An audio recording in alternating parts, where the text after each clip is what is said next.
فاكر كام حاجة قلت عمرها ما هتحصل وحصلت قدام عينيك؟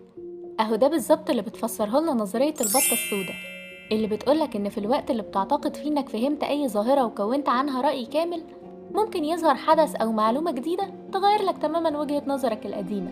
زي إن مع ظهور أول بطة سوداء في هولندا في القرن ال18 انتهى اعتقاد أوروبا باستحالة وجود أي بط غير باللون الأبيض، وده يخلي دفاعنا المستميت عن أي رأي بنتبناه أهدى وأعقل.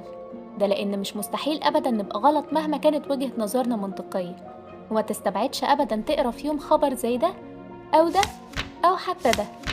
الحياة عبارة عن بطيخة، عمرك ما هتقدر تجزم إنها حمرا إلا لو شفت قلبها بنفسك.